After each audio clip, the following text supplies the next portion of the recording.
Okay, we will get started. Good evening and welcome to the public information meeting for the Nine Springs Valley Interceptor Capacity Improvements Phase 1 project. Before we get started, there are a few housekeeping rules we ask everyone to please follow to ensure a productive and orderly meeting. If you have not already done so, please enter your first and last name in the participant panel. All participant microphones have been muted for tonight's meeting.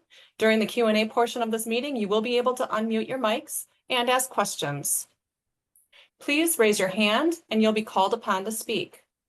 As a reminder, this meeting is being recorded and will be available on the district website by the end of day tomorrow, July 10th.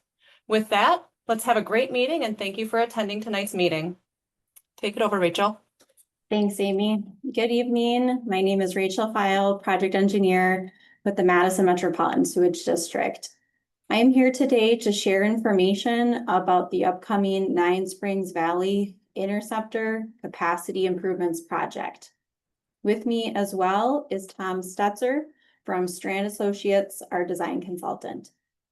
The intent of our meeting today is to present information and to seek the public's input on route alternatives for phase 1, 3, and 4. Here is our meeting agenda. We will begin with a brief overview of the district and the project. We will then share information on the project phasing as it relates to the larger service corridor. That will lead us into route alternatives. We will examine route alternatives for phase 1, 3, and 4. Phase 1 will occur in the near future. As such, we will share next steps and the tentative schedule for phase 1. Then we will wrap up with a question and answer period that Amy alluded to earlier. Let's get started. So to begin, I can share a little background on the district and the Nine Springs Valley Interceptor. The district's wastewater collection system is designed and built to collect and convey wastewater from homes, businesses, and industries in our service area to the Nine Springs wastewater treatment plant located in South Madison. We collect wastewater from 24 communities in Dane County, serving over 435,000 people. We operate over 150 miles of pipe. This is shown in black on the map to the left there. And we direct those flows to our wastewater treatment plant. The existing Nine Springs Valley Interceptor we are here to talk about today is circled in yellow on the map. That interceptor, as you can see, is primarily located in the city of Fitchburg. This interceptor serves both the city of Fitchburg as well as the city of Madison, the town of Verona, the city of Verona, even the city of Middleton and the town of Middleton. So in a nutshell, this Nine Springs Valley Interceptor plays an important local and regional role in our community. Here we can zoom in on the current interceptor that needs capacity today.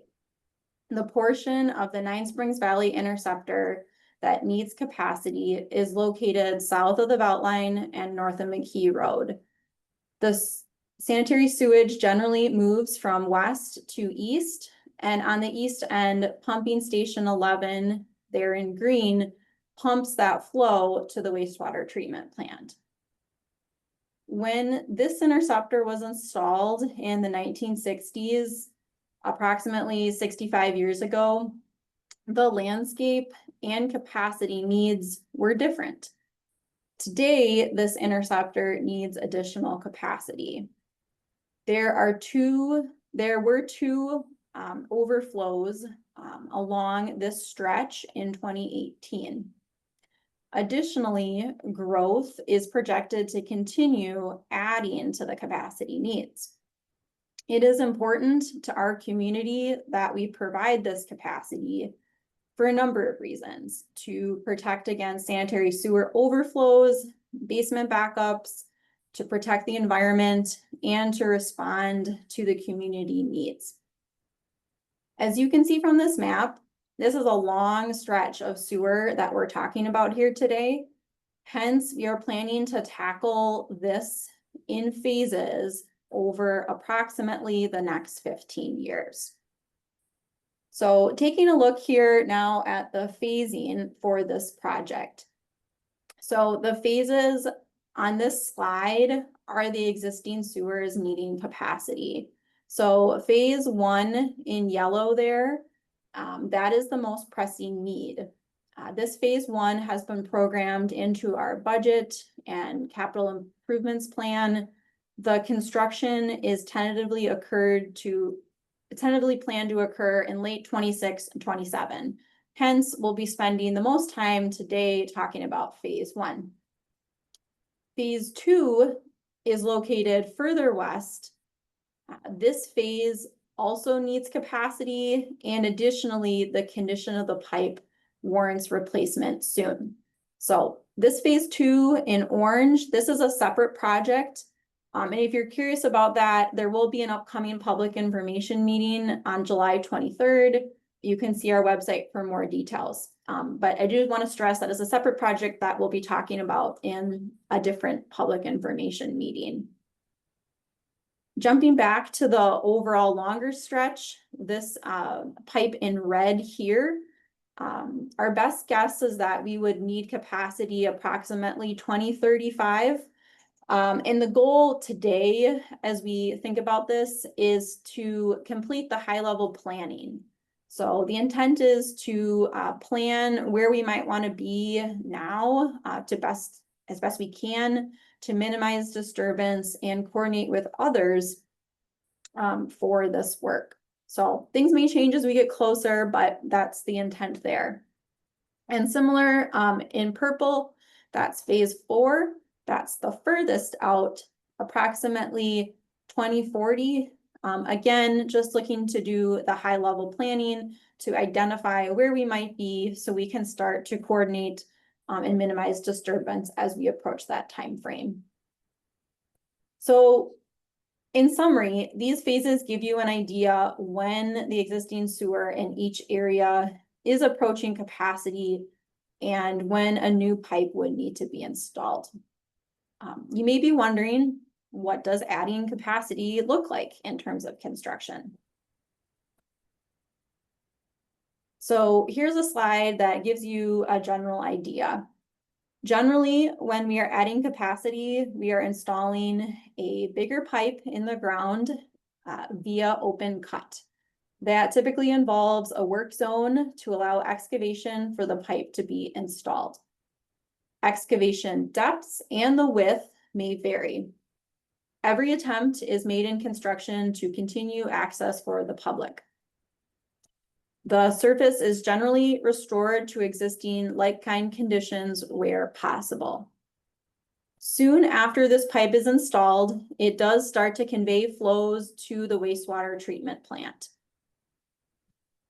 And following this, you also may be wondering where the pipes will be installed. So we are at the planning level right now, and we have taken a look at the corridor to identify possible route alternatives. So here are the route alternatives. If you received a postcard regarding this project, you may have seen these on there. In our planning phase, we have looked at a few different route alternatives for each phase. You can notice in the legend here, it talks about phase 1, phase 3, and phase 4. You may have noticed that the numbers aren't sequential when it comes to the alternatives. That is because some of the alternatives initially considered were not feasible. The alternatives we are showing on this map are the remaining alternatives. In each case, the new pipe will be a gravity sewer to add capacity. We will now talk about the alternative routes and go phase by phase. I will turn it over to Tom, who will lead us through that and talk about their pros and cons. All right, thank you, Rachel. Again, hi everyone, my name is Tom Stetzer. As Rachel mentioned already, I work for Strain Associates. We're the consulting engineer helping the district on the project. So let's take a look at this slide. So what we are looking at here is for phase 1. So these are the current alternatives that we are currently evaluating for phase one. I'm going to walk through all these different alternatives at a very high level just to introduce the alternatives, and we can come back to these slides at the end of the presentation to go over any comments or any questions that anyone has. All right, so let's start out by looking at the yellow line up here on the screen. So that's alternative number 2. So that alternative would be a replacement interceptor parallel to the existing Nine Springs Valley interceptor. Again, that yellow line is generally where the interceptor is out there today, and we'd be putting a new pipe in kind of right next to the old pipe. Some of the challenges with this alignment, the pipe would have very limited access for maintenance for the district, which is an ongoing concern. It's also located mostly in wetlands in the floodplain, which is causing those issues due to maintenance access. Also, it would be very hard to construct, just being in a wet, marshy area throughout the entire alignment. So next, let's go to the alternative number 3, which is the light green line. We're calling that the south replacement interceptor. For this alternative, we look to minimize locations of wetlands and floodplain disturbance. That would bring the pipe into a little bit drier condition area so that the district has better access to these pipes and manholes. We'd also be looking with this alternative for a potential for installation under the US Highway 14 overpass along McCoy Road in an open cut trench situation. And what this would do would be to negate the need for a long bore and jack installation underneath Highway 14 with very large diameter pipes. The next alternative I'll look at is up on the north side. So that is the dark green line labeled as alternative number 4, calling that the north replacement or relief interceptor. Some drawbacks with this alignment, there's significant mature tree impacts with some of the trees up there in the corridor. Also some pretty significant impacts to Engelhart Drive due to the road and utility impacts. The sewer depths up in Engelhart Drive would also get extremely deep, up in the 30 to 35 foot range. And this would likely be really hard to construct in that tight urban corridor. There's also some potential impacts to previously mapped cultural resource areas just south of the neighborhood up there. And then I mentioned previously the need to have to bore underneath Highway 14, which would be somewhat risky. So up here now on the screen, our alternatives analysis for this project, we took a pretty deep dive and looking into the different considerations throughout the corridor for each phase. What you see up here on the screen is a simplified version of our alternatives matrix to help display the types of considerations that go into the evaluation process. So the column on the left lists some of these considerations that we look at, and the 3 columns on the right each represent the alternative alignments that were shown on the map on the previous slide. You can see the same colors are used with the yellow, the light green, and the dark green that match the colors from the previous slide. The red highlighted cells up here on the screen displays some items associated with each alternative that would make that alternative very challenging. The more red rows in a column, the less viable that alternative is. So as you can see on the far right column for alternative 4, which was the dark green alternative, there's many significant challenges with that alternative, some of which I noted on the last slide, including deep construction with depths over 30 feet, utility conflicts, creek crossings, and significant impacts to a large number of residents in that neighborhood. For the other 2 columns, alternatives 2 and 3 are somewhat similar, with alternative 3 being more favorable due to better maintenance access and a reduction in wetland impacts. Wanted to mention that we have previously installed sanitary sewer pipe in agricultural areas in recent years on other projects. And based on these experiences, we believe agricultural impacts could be managed through best practices in restoration, as that light green route does cross through some existing agricultural land. Okay, moving ahead, heading west here, as we're looking into phase 3 to the west of Highway 14. Up on the screen are the 2 current alternatives that we are still evaluating for phase 3. I'll start by talking about alternative 6, which is the light blue alternative. So this would be a replacement interceptor parallel to the existing NSVI interceptor. Again, so this is generally where the existing pipe is today along that light blue line. Some challenges with this alignment: the pipe would still be very inaccessible and located in wetlands in the floodplain.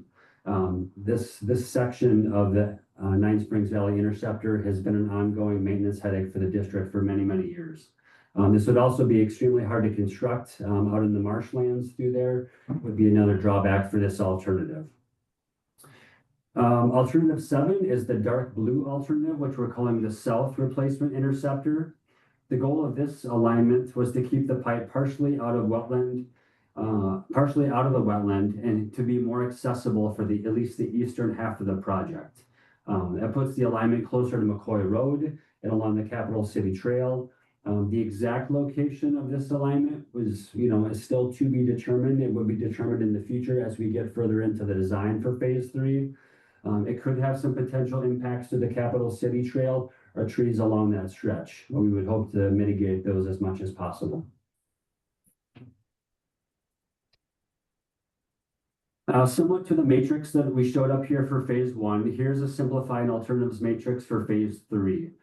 The red highlighted cells for alternative 6, which is again that light blue column in the middle, included limited maintenance access, constructability concerns, and more significant wetland impacts. Access to this segment of Interceptor has been a significant challenge for the district over the years. The biggest benefit for alternative 7, which is the dark blue line, is for that improved access that I mentioned for at least the eastern half of phase 3 due to the alignment moving further south, closer to McCoy Road and the existing Capital City Trail. This alternative could have some additional temporary impacts to the bike path, and again, some of those potential tree impacts that we would want to look at in much more detail as we get into further design and after things like topographic survey and wetland delineations have taken place. And then heading a little bit further west into phase 4, the alignment you see up on the screen there in the orange line, so that is the current remaining alternative that we're evaluating for phase 4. So this would be a replacement interceptor parallel to the existing NSVI interceptor. Again, so this is generally where the pipe is today along the bike path. We really could not come up with any more creative alignments through this corridor just due to the tight constraints due to the neighborhoods to the north and south. As I mentioned, the pipe would generally be along the existing Cannonball Path and Capital City Trail corridor, which will help the district with accessibility. Any disturbance to the trail during construction, of course, would be restored for users once construction is complete. I also just wanted to mention that the exact location of the corridor regarding what side of the path, etc., would still be to be determined as we get in further detailed design, as construction nears. So then zooming back out, so this graphic shows our current preferred alternative for the entire corridor. So I'll start over on the right at the east end. Our preference is to further refine the light green alternative, which was that southern alignment. We feel this provides better future access for the district, as well as minimal wetland disturbance through the corridor. We anticipate that this alignment may evolve during design, but we generally recognize that this is the most advantageous area to continue to examine for phase 1. For phase 3 in the middle, our preference is that dark blue alternative, which was that southern alignment, which again shifted that eastern half of the alignment further south of the existing interceptor to assist the district with that future maintenance access that they cannot get today that's out there. The exact location of this corridor, again, to be determined as we get into more detailed design as construction gets closer. And then for phase 4, we only have that one remaining alternative that generally parallels the existing interceptor. Again, the exact location still to be determined, what side of the path, etc., as we get further into design. So as Rachel previously noted, these 3 phases would be constructed as separate projects over the approximately next 15 years, with phase 1 coming up the soonest, with us moving into final design later this fall. Next, I'm going to turn it back over to Rachel, and she will discuss next step in the process. Thanks, Tom. In terms of next steps, we will be considering your input received here tonight. And we will review this with all the considerations on this project to select an alternative. The alternative selection, once made, will be shared on our webpage. We will then complete phase 1 field investigations, which I will talk about in a minute on the following slide, to further gather data along the selected alternative corridor. These field investigations, like Tom mentioned, will help us refine the pipe location. Keeping in mind what is shown here is a planning level, but to further hone in on that alignment. That will help us enter detailed design, where we intend to circle back with the public in a second public information meeting to give an update on the design and allow a chance for comments. So here are those field investigations that we will be proceeding with phase 1. Those include an archaeological historical review, a topographic survey, a tree survey, soil borings, wetland delineation, and if needed, utility line openings. Again, this will help us gather data and further refine the route.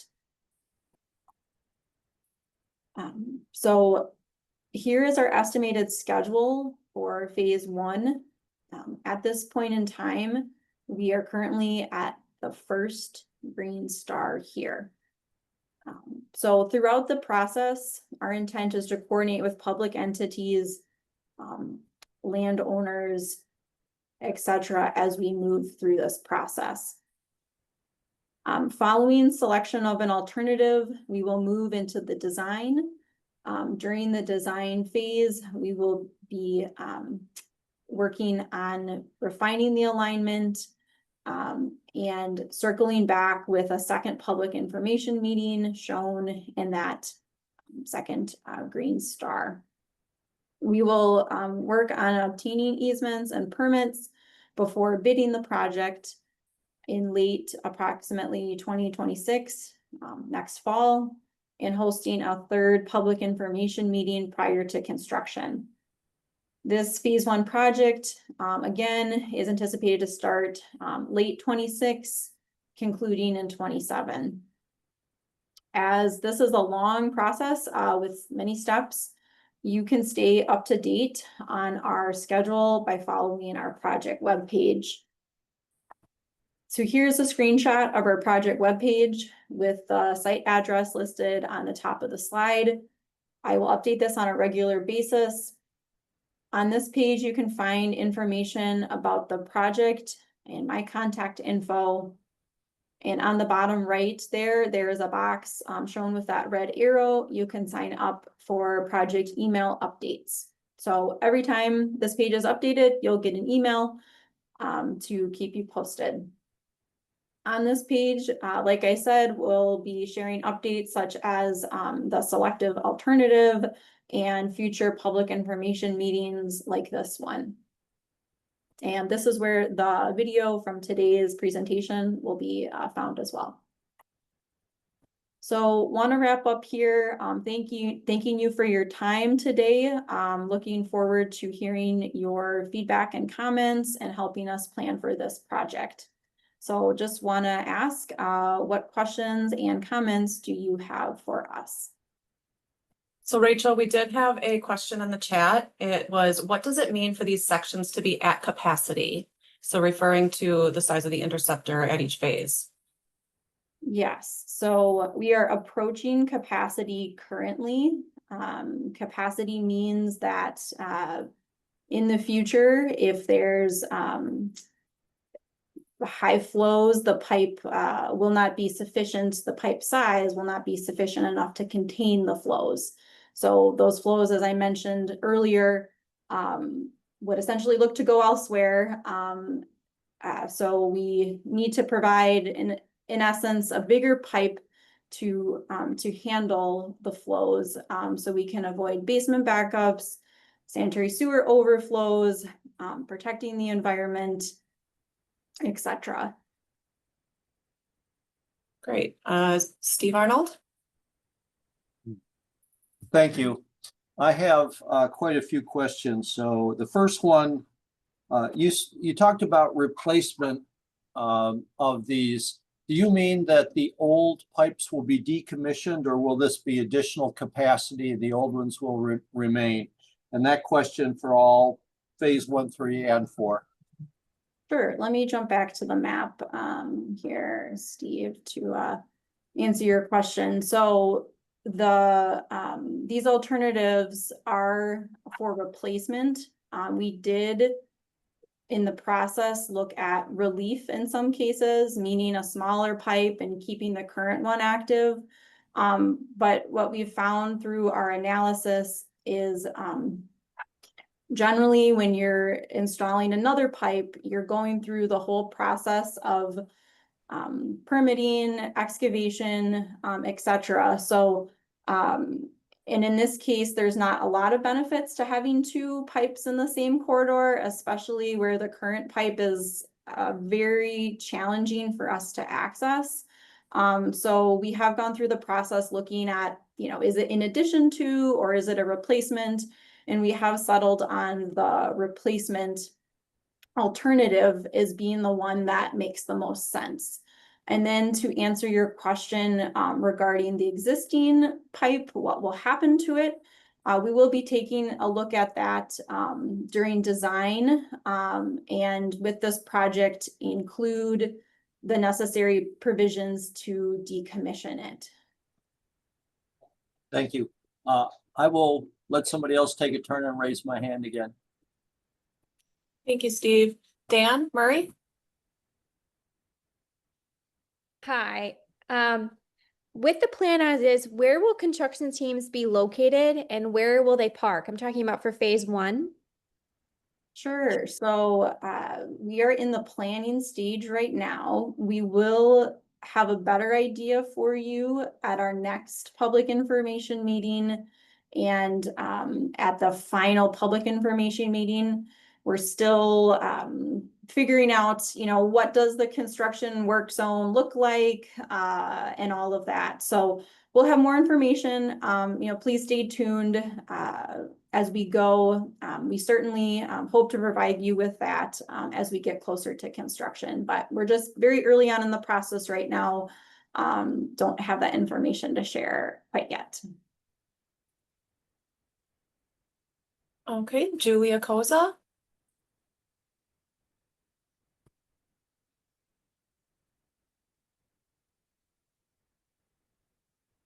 Julia or Julia Koza? It looks like she might be on mute.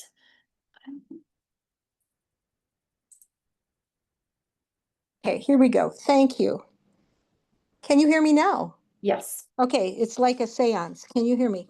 Our backyard literally abuts the phase 4 alternate 9. So and I realize this is quite far down the road a piece, but because it is so very close to our backyard, I do have some questions. The first one is, I know that there's a pipe back there right now, and I've walked back there and I've kind of wondered about what would happen if this pipe would fail. And you mentioned that if the existing pipe exceeds capacity, the sewage will have to go elsewhere, which makes me a little nervous because it's in our backyard. So it's so close to our backyard. So my question is, what intervention plan is in place if the existing pipe or the new pipes break? We're in phase 4. It looks like 2040 is 15 years away from now. A lot could happen as far as capacity in that time. So what happens if they break, if they exceed capacity, or if they back up? So that's one, the intervention plan. And the second one is, I'm a little nervous about funding because we're looking down the road a piece 2040. I'm assuming that by that point, it will be exponentially more expensive. And because we're talking about government funding, which can come and go, I worry a little bit. What assurances do we have that 10, 15 years from now, that there will be the will and the funding to actually make the changes that appears clearly will be needed. So those are my questions, and then I'll try to figure out how to unmute. Thank you. Sure. Thank you, Julia, for your questions. So your first question was regarding the intention plan. And I understand you are concerned about your property in proximity to the existing pipe. So for the existing pipe, we do have records of where the previous overflows had occurred. And as we have big storm events, those are on our radar to monitor. We do inspect and televise these lines.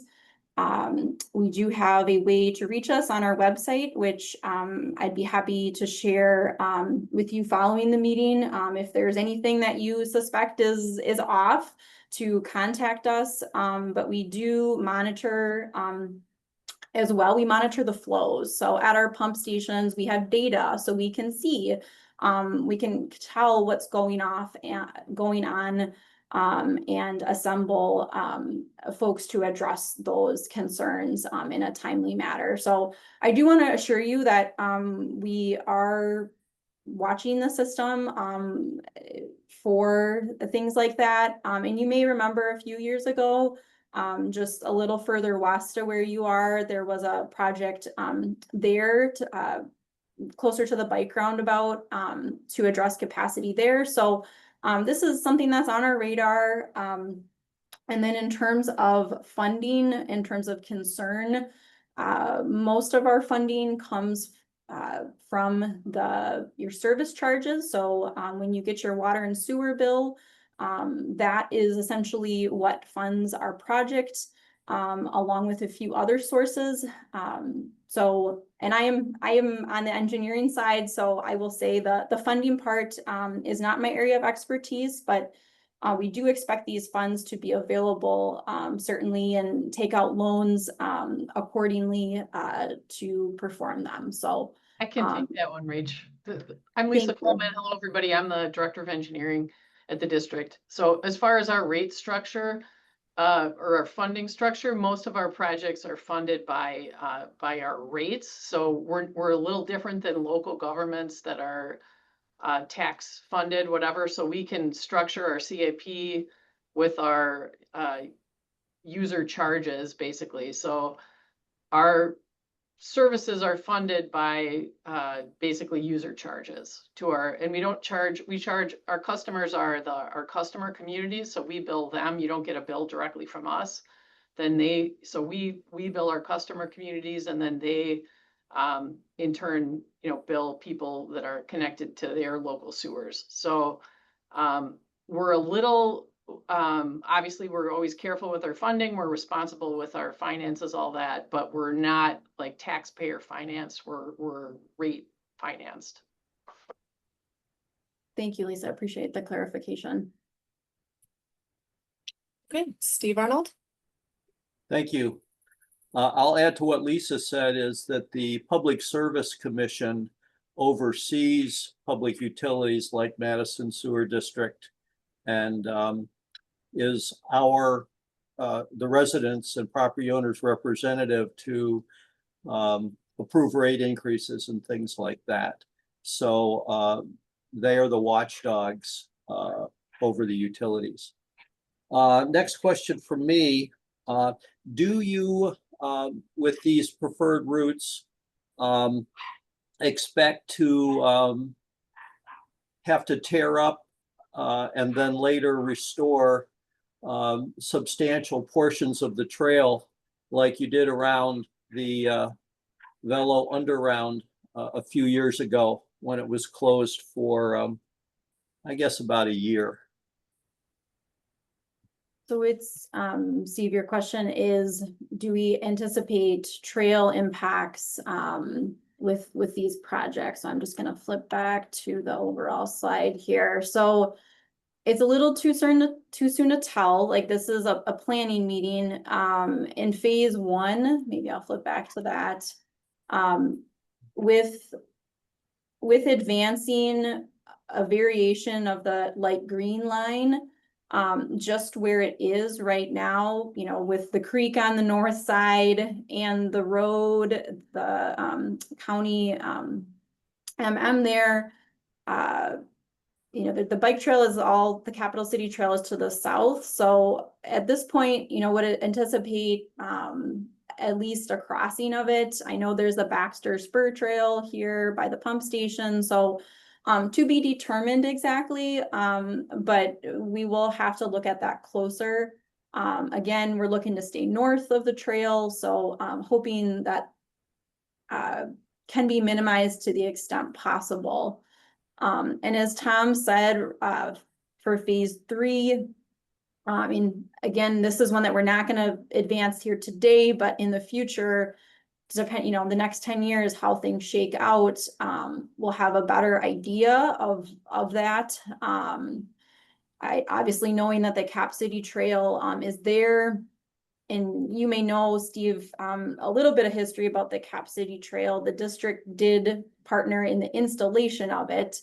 I know it's very well utilized today as well. So understanding that it's a popular trail for folks in the area. So we don't have a good feel for that quite yet today. And phase 4 is a little tighter with, you know, houses and Dunn's Marsh and the Arboretum there. So not quite sure what this would be. It may look similar to that Velo Underground project, but again, a lot can happen between now and 2040. So the good part about this project is you have both the Cannonball Trail to the north and the Cap City Trail through a portion of here that could help with detours. So I don't know yet today, but just to kind of give you some things that we're thinking about and going to carry forward in the future. Okay, so I'll make some comments on that. When you worked on the Cannonball and the Military Ridge Path, I did notice that when the trail was replaced, it was replaced at 12 feet wide instead of 10 feet. And that is a huge benefit for the busy portions of this trail. So I urge you to, and it's such a small incremental cost in the grand scheme of these projects that by making trail improvements, it really helps to lessen the public outcry and make us feel like it's worth the wait.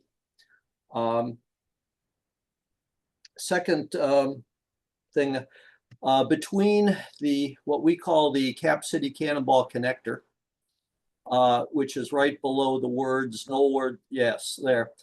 Between the connector and the Longford Terrace underpass, it was told to me, but very third hand, that section, because of a steeper slope, may not need to be replaced. Is that the case? So that section does have a steeper slope. It's not approaching capacity as quickly as these other areas, but for right now, for planning, we're treating it as we're going to be replacing, you know, working in this area and in this area. Does it make sense to come back, you know, in 5 years and do this portion? So just for kind of taking a step back on the planning side, like we've included it in today's discussion. If that makes sense, you know, from the planning That does make level. sense. Yeah, yeah.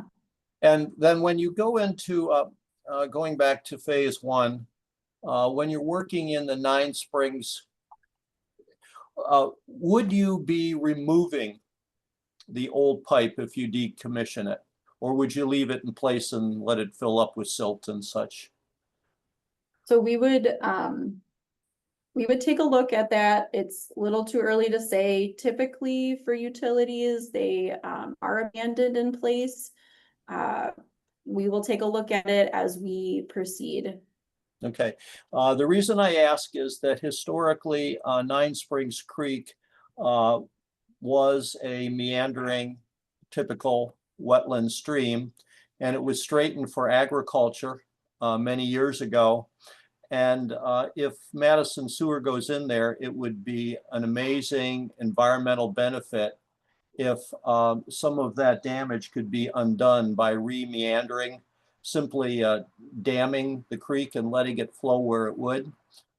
So I would make the comment that it would be great for you to discuss that with the DNR and see if that's feasible and what it would cost and whether it could be part of this project if you're in the floodplain there.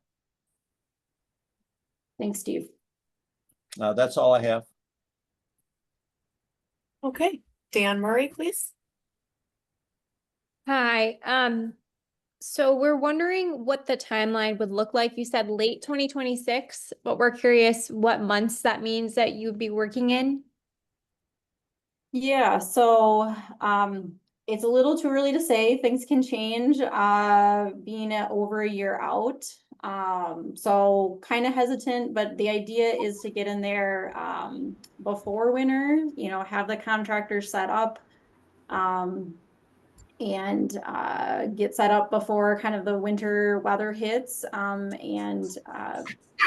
some of this, it is easier to get in areas while the ground is frozen. So as we approach construction, I'll have a better idea. But basically before winter, fall timeframe is what I would say right now. Okay, So yeah, I wish I had more information, but it's kind of a crystal ball at this point. got it. Is that so? Are you saying that it starts in the winter and then it goes kind of nonstop until 2027? Fall, winter timeframe, somewhere in there, but it would be continued through 2027 sometime. With our process, you know, we're still in the planning stage, so we will be talking with a few contractors to get their feedback and like how long would this take, those types of things. So I don't have the exact time frame yet because we're still going to work through that and give you an update. Okay, thank you.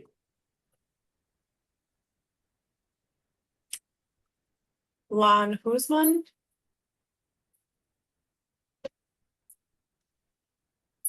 Thank you. I was here to ask some questions about logistics and road access for the McCoy Road area, but it sounds like that might be more answered in a subsequent meeting. But there was a comment made, I think by Julia, about some backup, and she used the word sewage. And I just for my own information, I was just wondering, is the stormwater drainage commingled with sewage on some of the asset? That's a great question. So in some communities like Milwaukee, they do have a combined sewer system. In Madison, in the Madison area, Dane County, it is separate. So the district treats toilet water, sanitary sewage water, you know, that sanitary sewage water. But the storm water is handled by local storm pipes. So that's a separate system. And that Okay. answers your question. Thank you.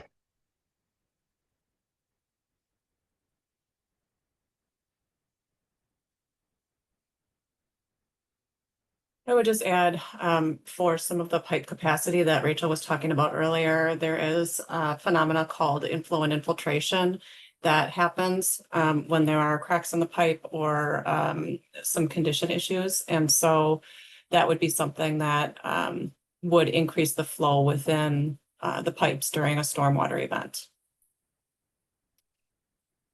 Are there any other questions? Just Rachel, we've spoken on the phone a little bit before because I had the same question as Lon, whether this would affect stormwater at all because of the mosquito problem we have here in Nine Springs. So I just want to say I like Steve's idea of introducing more ways for water to flow. And if that's something that you're in any way able to improve with this project, then we'd be thrilled. Thank you. Steve? I'm embarrassed to say I forgot my question. Never mind. if I think of it, oh, yes, I do know what it is. The emails that we will get when the website gets updated, will we have to discern what was updated, or will the email tell us where to look on the project page? So, for design, typically how we've done it is it sends, and Amy, correct me if I'm wrong, it sends the updated page. As we move into construction, we can certainly highlight, you know, this week, what to expect, this week, what to expect. That's my understanding. Amy, does that sound right to you? Yeah, so every time we make a web page update, we have the ability to send an email alert that mimics what appears on the website. So it would be, you wouldn't have to click into the web page in order to see the update. It would appear right in your email browser. My question was, do we have to scan the whole page to see what changed, or will it somewhere in some way be highlighted so that, for example, go ahead. No, so typically we put the updates at the top of the page so that it's easily available to readers. Very good. Thank you for this meeting.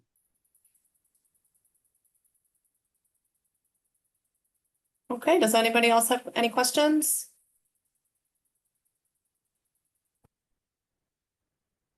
Okay, looks like that's it, Rachel.